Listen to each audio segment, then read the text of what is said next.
15 hemos invitado a César Nakazaki como abogado penalista y profesor de Derecho, ha sido mi jefe de prácticas en la universidad, para botear todo el horizonte de toda la cantidad de temas penales que están a vista y paciencia de todo el mundo.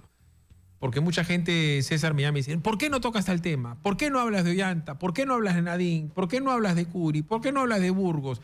¿Por qué no hablas de lo de las coimas de los apristas? ¿Por qué? Bueno, está bien, porque todos los días cae un caso nuevo y la verdad es que es una cuestión que yo no sé, y la primera pregunta que te hago es si el sistema peruano judicial y el Ministerio Público está preparado para enjuiciar a tanto presidente y a tanto ministro y gente poderosa. Yo veo que esto no va bien y que puede ir peor. César Nakazaki, buenos días.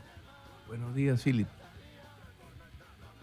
El nuevo Código Procesal Penal ya estaba teniendo problemas para poder ver los juicios contra los exgobernadores regionales, contra Goyo Santos, contra César Álvarez, la gran familia. O sea, los megacasos y el nuevo Código Procesal Penal tienen problemas. Y si eso no fuese suficiente con Lavajato, el caso de corrupción más grande de la región latinoamericana que llega hasta el África, es evidente que agarra al Perú mal parado. Salvo el Poder Judicial, que más o menos ha hecho bien su tarea y ha armado un sistema anticorrupción con lo mejor que tiene actualmente, Fiscalía y la Procuraduría es evidentemente que todavía tienen una tarea pendiente, ¿no? Creo que va a ser demasiado caso y al final quizás no podamos conocer la historia completa judicial que el caso Lavajato significa o ha significado en el Perú. A ver, vamos de atrás para adelante. No te menciono a Fujimori porque Fujimori ya está pues con sentencia consentida y ejecutoriada de todos los casos que ya se conoce. Pero yo he estado escuchando que si a Fujimori inclusive lo indultasen, tendría otro juicio que está en curso. No, eso es incorrecto. En primer lugar, no creo que el presidente Fujimori ni correspondería que sea juzgado nuevamente, porque para ser juzgado hay que tener capacidad procesal. O sea, si tú vas a ir a una guerra no puedes ir con el brazo roto. Tienes que ir con salud suficiente para guerrear. Entonces, actualmente en su estado de salud que presenta y que prácticamente mensualmente lo hace salir para ser atendido, sostengo que él no tiene capacidad procesal, que es lo primero que va a tener que verificar la sala. ¿La enfermedad actual de Alberto Fujimori le permite ser juzgado? Pienso que no. Así que no creo que llegue a juicio. Ollanta Humala y Nadine Heredia, ¿cuál es su situación actual? Ellos, según se les acusa, han recibido dinero de la caja negra de Odebrecht y lo han blanqueado tanto en su partido como para su propia familia y allegados. Ese es el caso, estoy tratando de explicarlo evidentemente en términos someros. En el caso de ellos hay dos temas. Uno, que sí me parece totalmente arbitrario, que expresa el abuso de la utilización de las medidas cautelares como la prisión preventiva, porque a la mitad de un proceso, si tú tienes un montón de pruebas, como dice la Fiscalía, tú acusas y vas a juicio, no caneas a la persona, porque se supone que en el juicio hay que pelear en igualdad de armas, y la regla es que el hombre va a juicio libre. Por eso es que acuérdate que con Lori Berenson, por temas tan simbólicos como que la juzgaban estando esposado detrás de una reja, la Corte Interamericana nos condenó. Y en el juicio el tema será este y va a tener repercusión para todos los partidos políticos. ¿Los dineros que entregaron las empresas brasileras solo fueron aportes o fueron inversiones? Claro. Para luego contratar. Es que yo te pago en la campaña para que tú me sirvas, Nakazaki, cuando seas el presidente. Si fueron inversiones, serán delitos. Si solo fueron aportes, en su momento se demostrará que no fueron delitos. A ver, pero los dos siguen ahí y entiendo que han presentado, primero presentaron un habeas corpus en Arequipa, se lo denegaron, otro en Piura, se lo denegaron, y quieren ir al Tribunal Constitucional. ¿Le puedes explicar a la gente cuál es la figura del habeas corpus en las instancias jurisdiccionales normales? ¿Por qué lo presentan en Piura? ¿Por qué se van a Arequipa? Y ahora, ¿por qué supuestamente pueden ir al TC? Lo sufrimos con los padres y madres de las víctimas de la discoteca Utopía y lo han sufrido otras personas. O sea, se ha prostituido el habeas corpus y la acción de amparo. Porque el habeas corpus y la acción de amparo deben normalmente presentarse en el lugar donde se produce la infracción constitucional. Eso de que tú lo puedes presentar en Puno, lo puedes presentar en Tumbes, es en situaciones excepcionalísimas, que tú digas, soy un modesto campesino que vivo en Tumbes y están matando a mi hijo en Tacna. Ahí sí entra un habeas corpus para protegerte. En este caso, lo normal y lo correcto es que la persona se defienda en su proceso y al término del proceso, si entiende que hay algo injusto, recién arrancar un habeas corpus o un amparo. Pero hacerlo en paralelo primero no prospera. Ya los habeas corpus y las acciones de amparo delivery no sacan a nadie de la cárcel. Lo que hacen es votarlo al juez, que es lo que pasó en el caso de Utopía. Por ejemplo, arrancan primero en Cajamarca para tratar de anular la condena y las extradiciones, no les liga en Cajamarca capital, se van al distrito de la Florida, provincia de San Miguel, departamento de Cajamarca, a meter otro habeas corpus. Ya también al juez lo han sacado. Entonces, Ollanta y Nadine, ¿tú no crees que salgan por habeas corpus, sino por juicio, pero la acusación ya está hecha? No. Creo que ahí estuvo el error. En vez de promover la prisión, debió presentarse la acusación. Ellos lo que tienen pendiente es una casación que entiendo debe ser admitida por la Corte Suprema porque lo que corresponde... ¿Qué es una casación, por favor?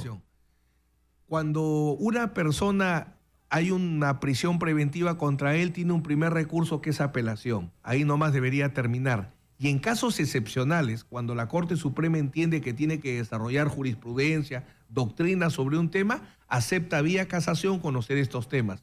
Se hizo, por ejemplo, en el caso de Gregorio Santos para discutir la prolongación de la prisión. O sea, la regla es que la prisión preventiva no se conoce en la Corte Suprema. Yo creo que el grave error de parte de Ollanta y Nadine ha sido todo este tema de irse a vivir a Zurich con lo de FAO, todos estos viajes medios extraños y todos estos pasaportes comunitarios. Entonces, pero ahí el tema, Philips, es... el peligro de fuga, pues. Si se cumple la regla de conducta o no se cumple. El tema que seguramente la Corte Suprema va a considerar que debe apreciar es: si tu tratamiento de antibiótico funciona, tú no puedes ir a cirugía. Si tú cumples las reglas de conducta escrupulosamente, no puede haber variación de comparecencia a prisión preventiva. Es que el problema es que eso, lo que tú estás hablando es un tema de valoración. Si yo soy juez y tengo una señora que estoy hablando de cosas objetivas, lo que evalúa un juez, que nunca ha trabajado, ¿no es cierto?, que no maneja idiomas extranjeros, que no tiene ninguna experiencia en ningún organismo multinacional, ni multilateral, ni es especialista en nutrición, ni nada parecido. Y me parece buenas a primeras, con que tiene un trabajo en la FAO, conseguido por alguien con vinculaciones políticas a un partido de gobierno corrupto, de un Estado que está metido de la mano con la empresa más coimera de la historia, porque quien financiaba a Odebrecht, el Banco de Brasil. Entonces, si ella, con todos los problemas que se sabía, si ellos dos si les hubiera ocurrido ella decir, me voy a ir a trabajar a la FAO, no estarían presos. Con todos los otros elementos. Yo estoy de acuerdo contigo. Porque ha ido, ha regresado, no ha venido.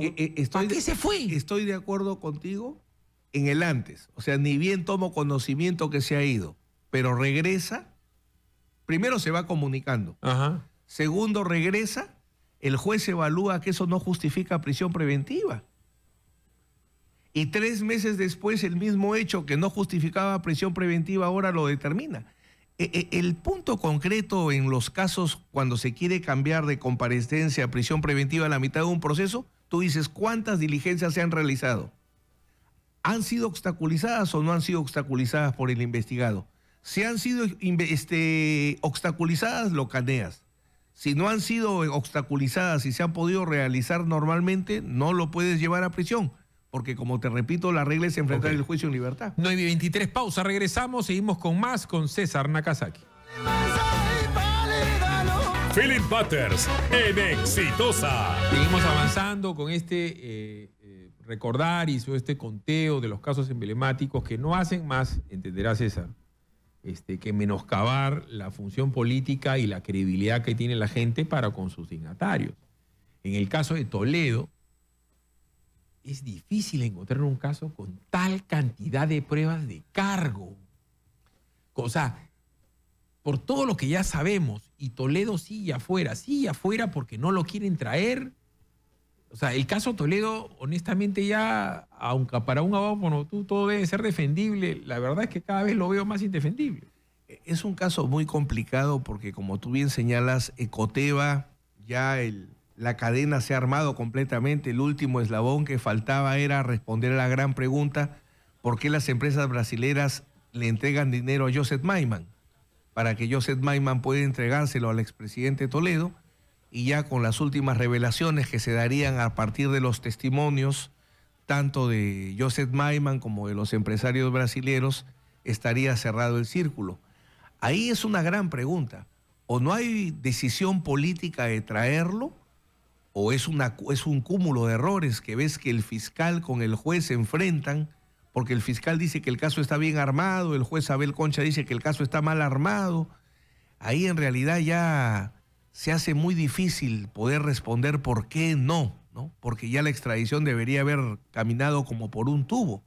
O no hay la decisión política porque es inconveniente la venida del expresidente Toledo, o es una suma de errores que por primera vez, yo en mi experiencia nunca he visto que la fiscalía y el juez no sea el abogado defensor enfrentándolo al fiscal o enfrentándolo al juez, sino fiscal y juez enfrentados porque se echan la culpa de quién ha hecho mal o bien el caso.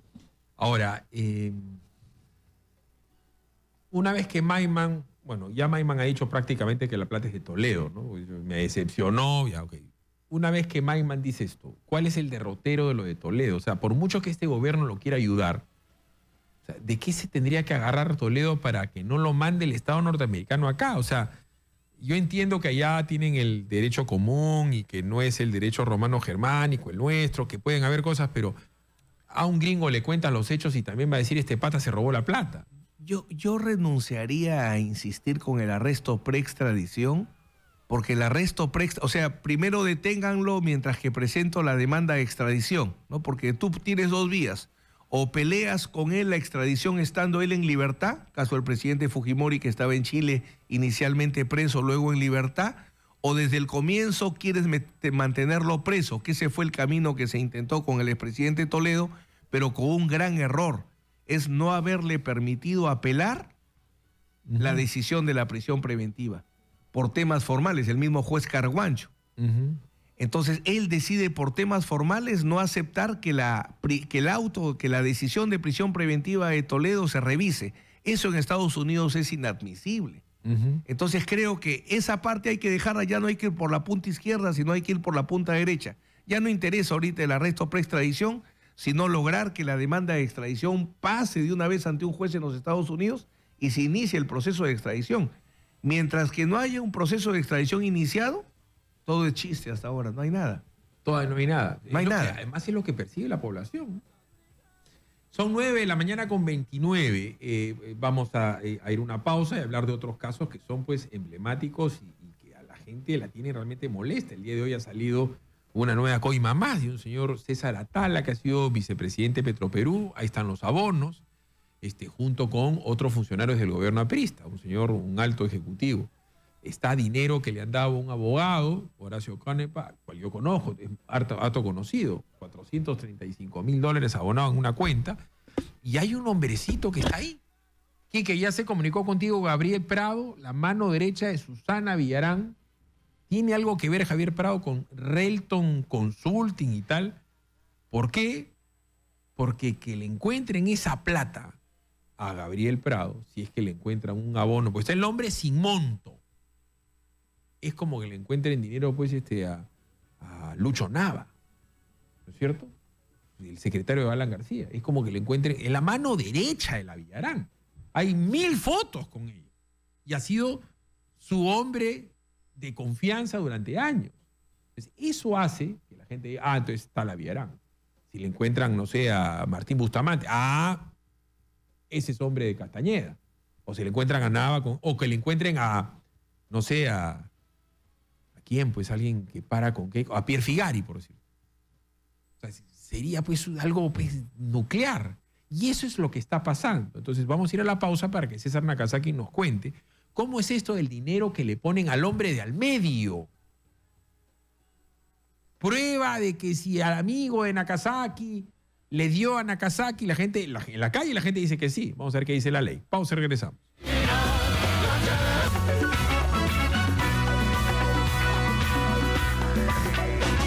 Estos casos del hombre de al medio, ¿no es cierto? Lo que ha pasado con estos funcionarios apristas, con este señor, acá quiero poner el nombre, ¿no? Este señor que ya está en la cárcel, que es Edwin Martín Luyo Barrientos, $500,000. Después hay un señor Rómulo Jorge Peñaranda Castañeda, creo que es un economista, $250,000. Él creo que no ha sido funcionario público, ¿no? Víctor Muñoz Cuba, 4,5 millones de dólares. Hispamar Investments. Gabriel Prado Ramos. Relton Holding. Esta es la mano derecha de la Villarán. El abogado Jorge Horacio Canepa. Macrame Finance S.A. Perú. Salvo que sean sus honorarios como árbitro. Como árbitro. Pero Gabriel Prado, la mano derecha de la Villarán. ¿Qué profesión tiene? Experto en seguridad, ¿no es cierto? ¿Qué? No llama, no dice, lo estamos llamando. El que le hayan dado plata a la mano derecha de Alan, a la mano derecha de Keiko, a la mano derecha de la Villarán, a la mano derecha de Nakazaki, ¿prueba que le dieron plata a Nakazaki? Dos supuestos. Me dan un soborno a mí para que yo influya en mi jefe. Entonces yo tendría que asumir que era para mí. La otra alternativa, que yo era un testaferro. Y los testaferros son indicios para demostrar lavado de activos, corrupción, etcétera, ¿no? Que es lo que Maiman, por ejemplo, dice. Maiman sí ha recibido dinero de los brasileños, pero no es para mí. Es para Maiman, pues, ¿no? Porque Maiman podría haber alegado, yo he sido consultor de Odebrecht. Pero tendría que haber acreditado negocios. Exacto. Entonces, ese es el eso problema. cuando uno falsea. Entonces, acá la situación de esta gente es sumamente grave.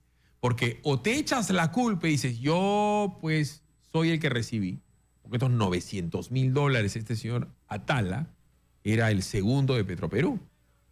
Entonces la gente dice, funcionario de Alan García recibió, funcionario de Alan García, AG o Atala.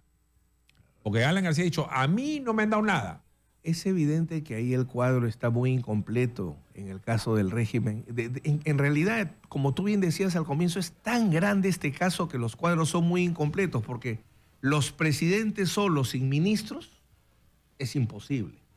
O sea, no podría generarse no podría haber delitos si presidentes sin ministros, porque el presidente per se, por sí solo, no puede, no es suficiente.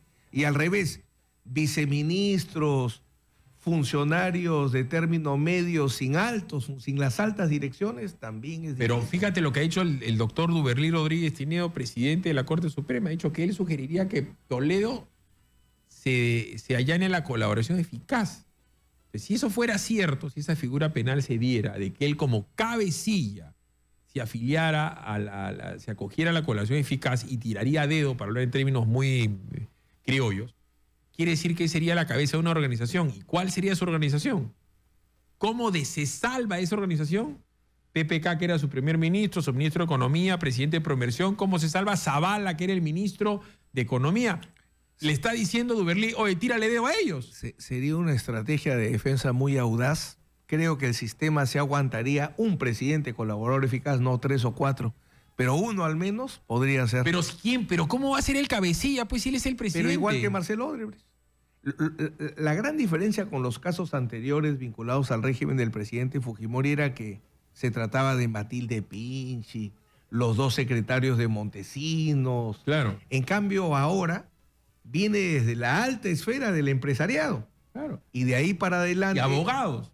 El abogado que se presta, como este tal zaragozano, que se presta a poner una holding, a poner una empresa en el extranjero y ahí bombé, yo te doy a ti. O sea, tú eres abogado, pues César. Si yo te busco para decirte, oye César, soy funcionario público, me van a dar un arreglo, hazte una offshore en Katmandú y ponme la offshore y tú bombea plata a Singapur. Tú eres abogado, tú no eres un idiota, pues César, es evidente que no te vas a prestar por una barbaridad de esas y si te prestas, pasa lo que está pasando ahora con Acurio. Acurio dice, a mí no me han dado nada. Él dice, no, si la plata es para Acurio. ¿Por qué está preso Acurio, el gobernador de la región Cusco? Ya en el caso del colega que lamentablemente ha caído en desgracia, él se ha acogido a un procedimiento de colaboración eficaz y por eso queda libre, ¿no? Él le ha tirado dedo. Él está reconociendo, porque solamente se acoge a colaboración eficaz quien ha cometido un delito, ¿no? Y hay otros casos, y voy a mencionarlo. El caso de Carlos Burgos, el prófugo Carlos Burgos, y yo se lo consulté al alcalde actual. Dije, ¿le han encontrado algún juicio pendiente de algo que ha robado? No hay nada. Entonces, ¿por qué está Burgos preso? Burgos está preso porque hay una figura legal para los funcionarios públicos. Si el funcionario público tiene caudales, dinero, propiedades que exceden su capacidad de pago o compra, o si tiene deudas exorbitantes, es decir, se compra una casa de $4 millones y la está pagando, ¿de dónde? Entonces, el caso de Burgos es emblemático porque abre una caja de Pandora, es decir, ¿de dónde sacan plata los políticos? Dicen, yo no tengo nada en fiscalía, un momentito, tienes plata, esa plata es robada. ¿De dónde la presunción de delincuente si alguien por tener plata? Se ha vuelto a reactualizar. El enriquecimiento ilícito, como tú bien señalas, es una figura delictiva que se usó en los procesos penales que se siguieron contra personas vinculadas al régimen del presidente Fujimori y luego se dejó de utilizar y tiene esta característica. Si se establece un patrimonio que se formó mientras que se ejerció el cargo público, eso tiene que ser un patrimonio formado durante el cargo público. ¿Y si fue antes? No, tiene que ser, como te estoy diciendo, un patrimonio formado durante el cargo público que no tenga justificación legal. O sea, no interesa si fuiste extorsionador, corrupto. Eso arrancó en Argentina. Muchos exministros peronistas salían con fortunas, pero no se lograba demostrar qué delito habían cometido y salían impunes. Entonces, para evitar esa impunidad se creó esta figura de enriquecimiento ilícito. Patrimonio formado durante el ejercicio del cargo que no tenga justificación legal. Sí, Quique. A ver, vamos a chequear porque Quique me dice que me manda un WhatsApp. 9:40. Entonces, en el caso Burgos, esto le pone una soga al cuello a todos los que tienen más plata de la que pueden justificar. Porque el enriquecimiento ilícito permite conectarse con lavado de activos y ahí surge pues una pena sumamente severa como que la que enfrenta el exalcalde, ¿no? A ver, el caso de Curi. El caso Curi es otro caso que es emblemático y que puede dar una jurisprudencia que metería a la cárcel a un montón de gente. El caso Curi el caso de la avenida Fawcett y las garitas de la avenida Fawcett, que es el peaje de Fawcett, lo voy a explicar en términos sencillos y quiero que me lo expliques tú en términos legales. La Fawcett es una vía pública, es una vía metropolitana. Por eso es que él, como alcalde del Callao, negoció poner un peaje. Él no paga por el peaje, no hay dinero público, no hay billete que pone la municipalidad del Callao. Es una empresa que viene y monta unos peajes y comienza a cobrar un peaje. Con vial. Y comienza a cobrar un peaje cuando había terminado la obra. Ya había hecho obra, había ampliado, estaba iluminado, estaba muy bien puesta la avenida, y llegaba hasta 1,5 kilómetros, 2 kilómetros, y tenía que hacer un puente, un bypass abajo del óvalo y llegar hasta y comenzó a cobrar tempranamente. Se generó un gran escándalo. Entonces, a la hora que lo han investigado a Curi, que lo han hecho 12 juicios, han buscado si lo coimearon, no lo coimearon. Si tenía enriquecimiento ilícito como Burgos, no tenía. Si tenía desbalance patrimonial, no tenía. Y al final del camino, después de 12 años, hay un juicio que le queda por negociación incompatible. Es decir, que la negociación que hizo él a cargo del Estado ha perjudicado al Estado. Pero no había plata del Estado, no había un fondo del Estado. No, pero es que la vía era del Estado. Entonces, como el Estado dejó de ganar adentro. ¿Y con quién lo hizo? Porque no lo puede haber hecho solo, lo tiene que haber hecho con cómplices. No tiene cómplices, solamente está él preso. Y él es coautor. Entonces, en el caso de Curi, si estuviese bien preso, tendría que ir preso Susana Villarán, todo el mundo que ha puesto un peaje o todo el mundo que ha negociado algo en terreno público. Una cosa es un proceso y otra cosa es una cacería. En el caso de Alex Curi, yo sostengo firmemente que hay una cacería. Negociación incompatible, colusión desleal, son delitos que requieren una pareja, un funcionario público y un particular. Siempre tiene que haber esa pareja, un funcionario público y un particular. En el caso de Alex Curi, todos los particulares fueron excluidos. No hay ningún particular procesado ni condenado. Entonces, si los particulares actuaron correctamente, porque deduzco que por eso los absolvieron, porque eran gente correcta, entonces si el particular es correcto, el funcionario público tiene que tener la misma suerte. Claro, porque para que hubiera pasado algo, lo tendrían que haber coimeado. No hay coima. La bigamia de uno. O sea, no hay coima, no hay aumento patrimonial, no hay perjuicio del Estado, porque ¿cuál es el perjuicio del Estado?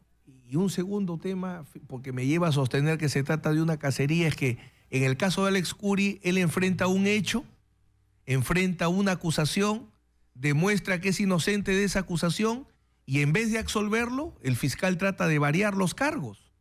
Y eso es impensable. O sea, una persona enfrenta un caso y desde el inicio le dicen, tú estás procesado por ser ladrón, por haberte llevado dinero y tanto.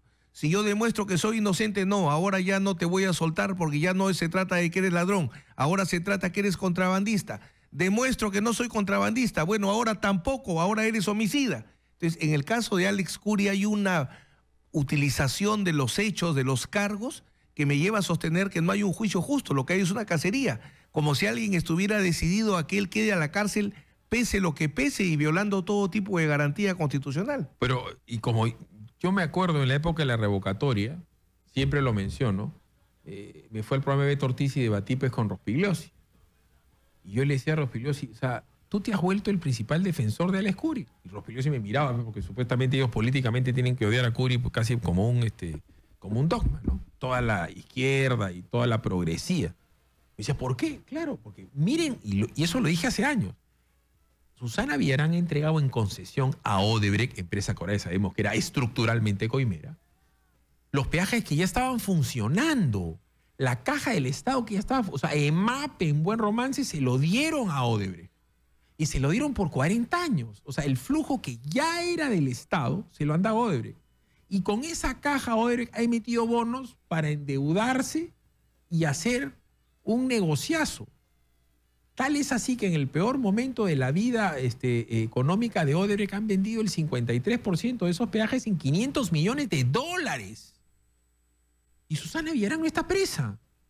Si Curi está preso por lo que está preso, Susana Villarán y toda la gente que trabaja con ella va a cadena perpetua. O sea, te digo eso. Y PPK que negoció por proinversión la interoceánica en terreno peruano. La interoceánica es 1000 veces más grande que Vías Nuevas de Lima. Y te puedo decir lo mismo con cada carretera del Perú que ha negociado quien sea para entregar en concesión. Y agrégale a tu ejemplo esto, que en Brasil digan que Odebrecht es inocente, que digan que es un gran empresario correcto y sin embargo quieran condenar a los funcionarios peruanos. Estos son delitos de dos, se llama delito plurisubjetivo, tiene que haber dos, un funcionario corrupto y un particular corrupto. Si los particulares son honrados, porque no hay un solo particular en Convial, ¿qué gerente de Convial? ¿Qué director ¿Quién coimió? de Convial? ¿Dónde Ninguno. coimió? ¿Cómo coimió? Entonces es evidentemente que acá lo que hay es no buscar justicia, sino que Alex Curi quede preso sí o sí a cualquier costo. Lo que pasa es que él, claro, comete la barbaridad de reunirse con Montesinos y eso signa su vida y el video del hermano. Entonces la gente dice, son culpables. Entonces yo entendiendo las razones políticas de esas gentes, porque no son judiciales, sino son políticas, tienen que ser culpables. Digo yo, como la justicia termina siendo un boomerang para quienes argumentan eso. Porque ahora va a tener que pasar por el aro la señora Villarán. Y para colmo, ya hay gente de Odebrecht que dice que durante la gestión de Villarán han pagado coimas por $870.000. Acaba de salir hoy la mano derecha de la Villarán en una lista de sobornos. Entonces, yo no creo, por Dios, para mí Susana Villarán es una persona tremendamente torpe para la función pública, es un desastre, es un invento de la izquierda peruana, es un incompetente. Y yo no creo que sea ladrón, hermano. No solamente porque no tiene ningún signo exterior de riqueza, sino porque no creo que se haya convertido ladrón en ese momento.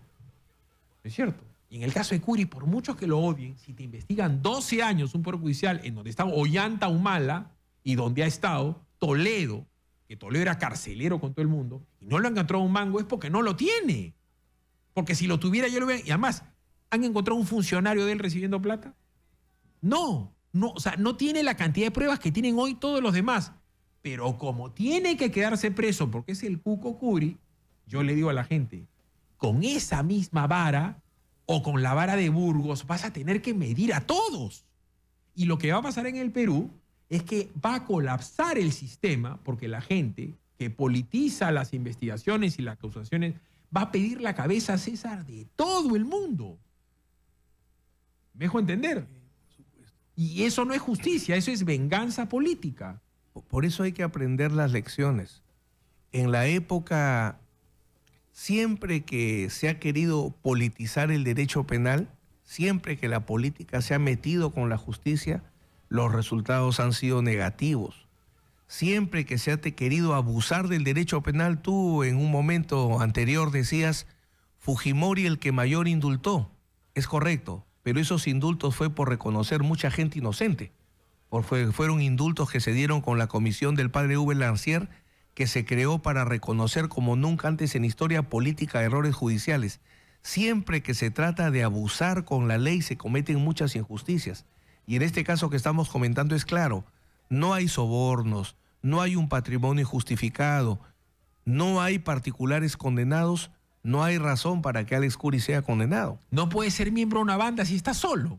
Efectivamente. ¿Quién te coimió y con quién robaste? Organización no estás solo. criminal de uno. De lo poquísimo que aprendí en la universidad, que me enseñó el doctor Santos Quiquisola y que me enseñó el doctor César Nakazaki, el intercrímenes. O sea, el intercrímenes es el esqueleto de todo delito. Decisión criminal, decido matar.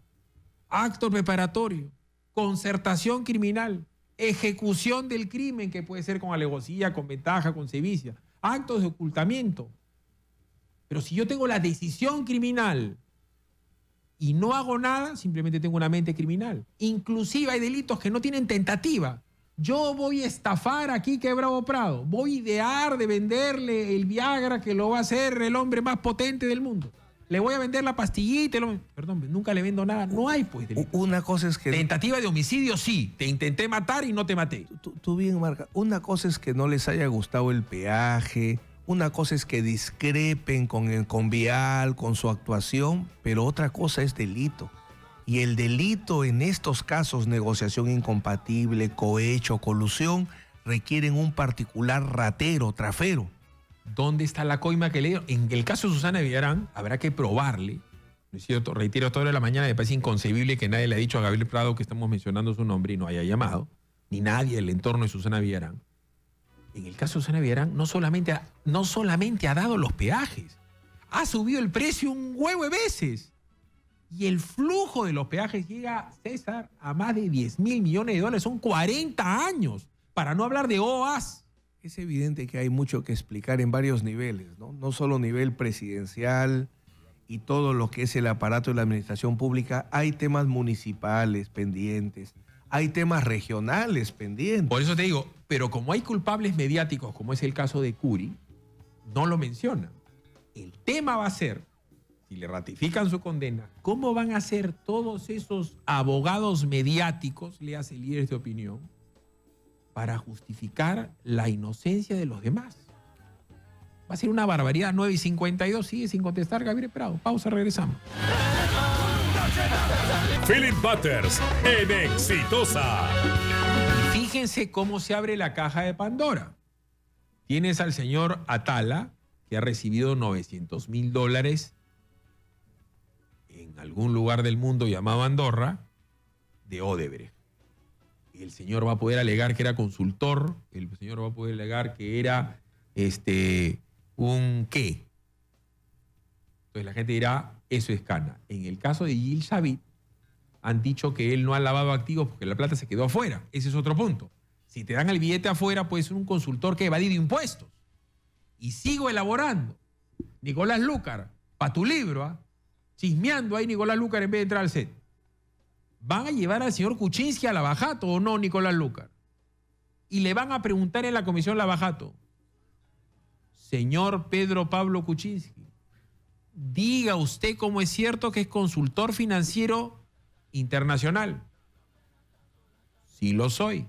Señor Kuczynski, diga usted cómo es cierto si usted tiene alguna empresa llamada Latin Patatín Patatán. Sí, es cierto. Diga usted cómo es cierto si tiene offshores en el extranjero. Sí, sí lo tengo. Diga usted cómo es cierto si conoce al señor Sepúlveda. Sí, lo conozco, es mi socio. Está todo en internet. Diga usted cómo es cierto si es que usted ha sido director de esta ONG del agua con el señor Barata. Sí. ¿Lo conoce? Lo conozco. Diga usted cómo es cierto si usted ha asesorado a alguna empresa vinculada a Odebrecht. ¿Qué va a decir el presidente Kuczynski? Puede decir que sí o puede decir que no. O puede acogerse al derecho al silencio. Ajá. Si dice que sí, ¡boom! Si dice que no, puede mentir. Y si dice que se calla, se derrumbe las encuestas porque el presidente, la gente va a decir, el que calla otorga. Eso va a pasar ahorita. Bueno, ya se ha cogido una vez, ¿no? En esta investigación preliminar que estaba llevando a cabo la Procuraduría, y se ha filtrado que en algún momento el presidente tuvo que acogerse al derecho al silencio, ¿no? Lo cual, si bien es un derecho humano, es indiscutible, pero que el presidente de la República tenga que acogerse al derecho de no incriminación es un tema políticamente muy difícil. No, lo que ha salido el día de hoy en los periódicos, Nicolás Lúcar, dicho se pasa, si ese saco no te lo ha dado Odebrecht, te felicito, hermano, tal sacazo, Lúcar. Su madre, ese es un signo exterior. He dicho, Philip, signo exterior de riqueza, pero si tú grosero. te lanzas a la política y yo me regreso a la política solo para hacer oposición. Ya, pero bromas Nada aparte. más. Nicolás, lo que ha salido el día de hoy de esta señora Tala es gravísimo. Lo que ha salido de Gabriel Prado. Hermano, está... Es que estamos yo creo, doctor Nagasaki, que estamos en una situación de la que no terminamos de ser absolutamente conscientes, porque fíjate, coincide toda esta discusión sobre el tema de la corrupción y cómo no hay avances y la gente tiene la percepción que no está cayendo pues todo el que tenía que caer, ¿no es cierto? Y por el otro lado tienes la educación hasta el perno, la salud hasta el perno, pierdes 4 horas al día en ir de tu chamba a la casa cotidianamente, ¿no es cierto? O sea, las cosas no están, vives en un clima de inseguridad horroroso y los políticos no son conscientes, y la gente que tiene acceso a ciertos niveles de poder no tiene conciencia de que estamos sobre un barril de pólvora. Estamos sobre un barril de pólvora. O sea, 25 años después de la captura de Abimael Guzmán, o sea, seguimos amenazados por los mismos fantasmas porque no hemos resuelto los problemas. Es increíble el nivel de irresponsabilidad y de ceguera que hay.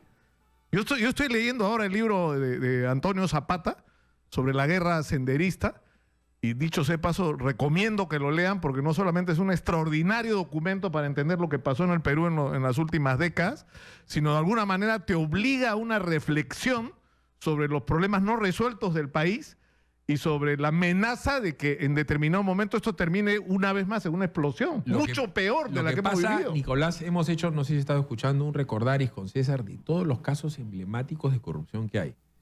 Y como acá la justicia se ha politizado y hay tanto medio de comunicación interesado en defender a su amigo de turno o hacer trizas, si el día de mañana el tener saco negro es delito para Batters, tendrá que ser para Lúcar. Claro, pues, pero si el día de mañana tener corbata lila como Nagasaki es delito para Nagasaki, tendrá... Entonces, hasta los medios de comunicación vamos a estar entredichos porque lo que ha dicho Maiman es brutal. Nuclear. Todos están arreglados. Pero escúchame, mira, lo que ha pasado, por ejemplo, con la noticia criminal, como le dicen ustedes los abogados del tema de Keiko, ¿no es cierto? O sea, aumentar 500 a Keiko y pedir reunión. Inmediatamente la fiscalía solicita información. Perfecto, eso es lo que hay que hacer.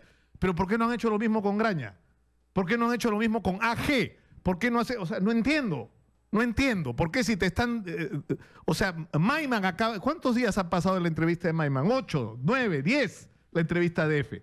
Maiman ha dicho cosas increíbles. Ha dicho que esta era una red articulada, que hay medios de comunicación involucrados, que habían sobres para repartir a todo el mundo, que lo de Toledo era un plan político y que el dinero terminó desviado para otros destinos, que te mantenían incluso si no eras presidente, si tenías alguna potencialidad política. Es decir, te está diciendo, y está diciendo además algo gravísimo. Odebrecht y Barata no están mintiendo, están omitiendo. ¿Qué significa eso? Que si no les preguntas no te van a contestar, pues. Entonces, ¿en quién recae la responsabilidad? En el Ministerio Público. Si no preguntas, ¿cómo te van a contestar? Entonces, hace rato que debió preguntar. Oiga, ¿cómo es eso que sus consorciados, en el caso de Odebrecht, no solo sabían, sino participaban en el pago de las coimas? O sea, ¿por qué no se ha hecho esa pregunta hasta ahora? Perdón. Por miedo, pues, Philip, porque se mueren pues, de miedo de enfrentarse al grupo del comercio, porque hay presión, porque se mueren de miedo de desestabilizar, entre comillas, ¿no es cierto? De lo poco que yo aprendí en la universidad, porque yo fui malo para casi todo, salvo para el derecho penal, porque el más grande profesor que tuve fue Santos Quiquisola de aquel hombre. Nos decía Alto Santos Quiquisola, medio en broma, medio en serio, no le hagan caso al delito noticia. Ese es el delito de Rosana Canedo, ese es el delito de Buenos Días Perú. Y nos explicó claramente qué cosa era un delito, qué cosa era el intercriminis, qué cosa era la tipificación. Y me acuerdo como si fuera, y me dijo, esto es como cuando los niñitos juegan. En el cubo entra el cuadradito, en la redondela entra la esfera. Si no entra, no es delito. Hagan lo que hagan. Pero yo la creo, gente hoy, pero yo creo como que está llena de odio, dice, porque dice tal cosa, cada día va a ser peor lo de Odebrecht. A mí lo que me parece, en medio de todo esto y pese a las controversias que a veces generan sus declaraciones, y no sé si César Nakazaki está de acuerdo conmigo, cada vez que ha dicho cosas sobre estos temas Duberly Rodríguez, yo creo que ha tenido la razón.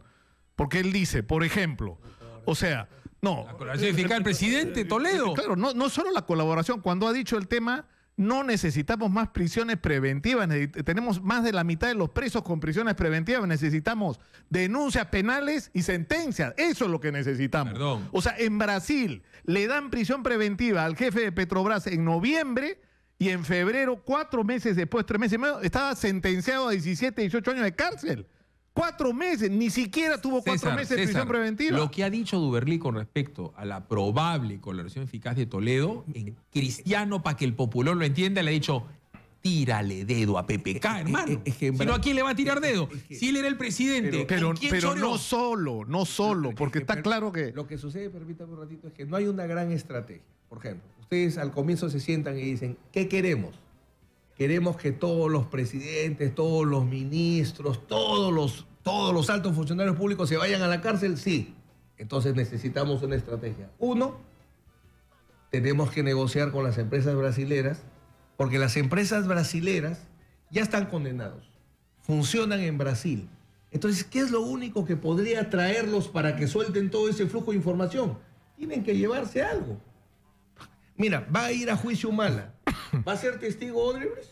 Claro, pues, pero ahí hay una discusión que es bien importante, que es quiénes se sientan a la hora de hacer la colaboración. Y lo lógico tendría que ser que se sienta el fiscal, que es el que dirige la investigación, con el procurador, que es el que representa al Estado, que es el que tiene que decir acepto o no acepto lo que me estás ofreciendo. Pero no pones un chihuahua de procurador. Por supuesto, pues pones un pitbull, un fighter, un peleador o peleadora, ¿no? Hemos de ir. Son 10 de la mañana con 4.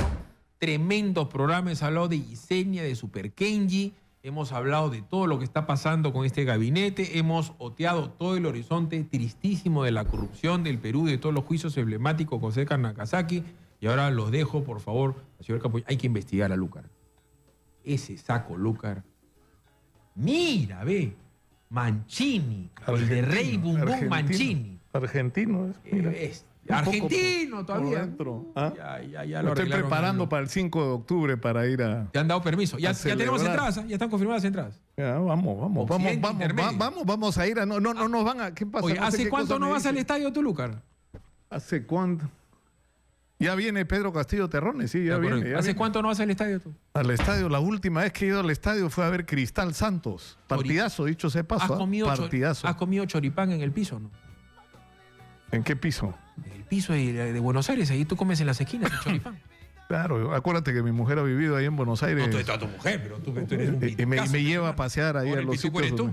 Ya, mejor no vamos, ya mucha pituquería. Gracias al doctor Nakazaki, como siempre, por todo lo que a ustedes nos ha enseñado. A ustedes por el interesante diálogo. Vámonos a la pausa y regresamos con el fino auspicio de Blazer Mancini, Nicolás Lúcar en Exitoso.